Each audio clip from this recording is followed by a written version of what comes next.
Okay, so here's a quick and simple breakdown of what data was released today, the April jobs data report.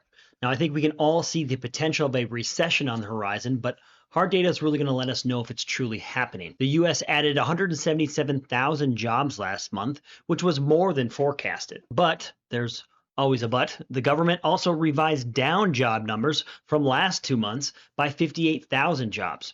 So it's kind of like saying, hey, great job this month, but those last two reports.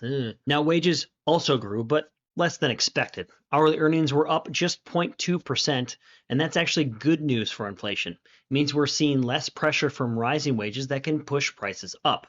The year-over-year wage growth, though, was at 3.8%, which is actually cooler than economists thought. Now, how about unemployment? It stayed at 4.2%, but only because more people joined the workforce.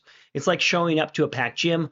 More people are getting into the game, but it's getting harder and harder to find the equipment that you want to use. Now, the broader, more honest unemployment rate, called the U6, that even dipped a little bit from 7.9 to 7.8%, which is actually still a small win. So the main question, how did this all impact mortgage rates?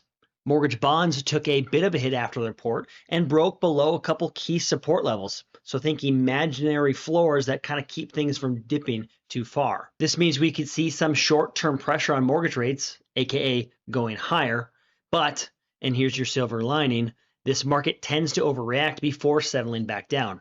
We've seen bonds bounce back before once traders digest all the details and the information from the reports, then bringing things back in line. Now, what do we have coming up next week? We've got a Fed meeting next Wednesday, plus a 10-year Treasury auction, and jobless claims are coming out. These events can all move the market and possibly mortgage rates, so I'll make sure to keep a close eye on this for all of next week. So simply the bottom line of what we learned today. The job market is solid, but not blazing hot. Inflation pressures are cooling, and mortgage rates are going to bounce around like they've been doing. Let me know in the comments, do you think we will be in a recession by July? And if you're thinking about buying, refinancing, or simply just getting a plan in place for when rates do drop, let's talk.